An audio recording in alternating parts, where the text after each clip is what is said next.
começando a mesa contábil desta noite. Como participantes, nós temos o Diego. Boa noite. A Regina. Boa noite. E a Thalita. Boa noite. E essa que vos fala, Nicole. O tema abordado dessa noite são os princípios, as convenções e os postulados contábeis. Os postulados contábeis são as regras macro da contabilidade, pois a partir deles surgiram os princípios e as convenções contábeis. Os postulados são dois, da continuidade e da entidade. Para entender melhor o princípio da continuidade, imagina um cliente que fez uma compra com um fornecedor cujo pagamento é em 24 parcelas.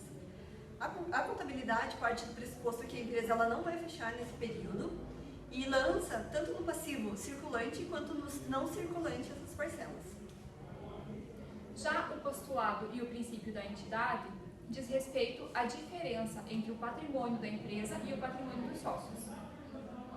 Para exemplificar o princípio da entidade, chamamos o especialista Ralph para falar do assunto. Boa noite, Ralph. Poderia, por gentileza, dar um exemplo desse princípio para nós? Boa noite, meu nome é Ralph, eu sou gerente administrativo da RS Solution, uma empresa autorizada da Electrolux. Eu cuido de toda a parte administrativa e financeira da empresa. Com relação aos princípios da entidade, que não pode ser misturado os patrimônios da empresa com o dos sócios. O que significa isso? Por exemplo, fatura de cartão de crédito do diretor não pode ser pago pelo caixa da empresa. Outro exemplo que pode ser citado é com relação a veículo. Se o proprietário quer ter um veículo para uso pessoal, ele não pode utilizar o caixa da empresa. Claro, se o veículo for para a utilização da empresa para atividades próprias, para o que for designado no decorrer do trabalho, pode ser utilizado o caixa. Então, assim, tem que saber diferenciar. Então, para explicar isso para os diretores, por isso que se existe o princípio da entidade, que diferencia o que é do sócio para uso pessoal e o que é da empresa para uso profissional. Ok. Obrigada, Ralph. Bom, os princípios foram criados justamente porque os postulados não sanaram todas as dúvidas do cotidiano da contabilidade. Ainda falando da entidade, mais cedo uma telespectadora nos enviou uma dúvida por e-mail. A situação é a seguinte: ela tem um salão de beleza e ela utiliza os próprios produtos e não dá baixa no estoque nem faz o devido pagamento. Isso está correto, Thalita? Não está correto, porque o princípio da entidade ele fala justamente de não confundir o patrimônio dos sócios com os patrimônios da empresa. Então, essa telespectadora deveria fazer o seguinte: dar baixa do estoque que ela utilizar, fazendo uma dívida com a empresa, onde pode ser descontado depois na distribuição dos lucros. A gente também tem um princípio muito importante, que é um dos pilares da contabilidade, que é o princípio da prudência. Ele vem justamente falar das precauções em relação a valores aproximados que teríamos em alguns casos. No caso de uma ação judicial trabalhista, a empresa sempre deve fazer a provisão do maior valor da causa, para que a empresa esteja preparada para o pagamento no final. As convenções contábeis surgiram de necessidades de explicar alguns princípios. É uma linha tênue que vem dos postulados, princípios e convenções, sempre complementando um ao outro. Bom, com isso, a convenção do conservadorismo vem para complementar o princípio da prudência. É importante observar que o princípio da competência se refere a quando o ato aconteceu.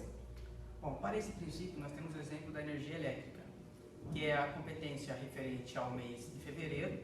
No caso, o pagamento será feito no mês de março. Porém, a provisão desse pagamento será feito referente ao mês de sua competência, que é o mês de fevereiro, e o pagamento ocorrerá posteriormente no mês de março. Já o princípio da oportunidade vem das informações de tempestividade, ou seja, tem que ser registrado o ato logo após o seu acontecimento. E também está ligado à convenção da objetividade, onde o contador não pode se levar por nenhum fato emocional. Ele deve cumprir com a obrigação o registro das informações. Um exemplo é um fornecedor que emite uma nota fiscal no mês de abril.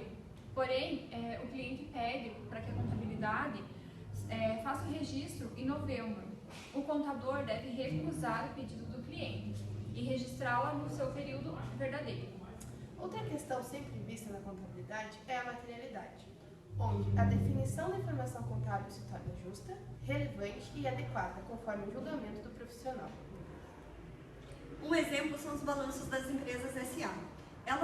Esses balanços são publicados em milhares. Dessa maneira, algumas contas elas desaparecem. Caso o contador ache importante informar alguma dessas contas, ele vai informar e escrever nas notas explicativas. Para finalizar o assunto de hoje, falamos da consistência na contabilidade, que nada mais é que a uniformidade em métodos contábeis, procurando manter sempre padrões ou justificar as mudanças.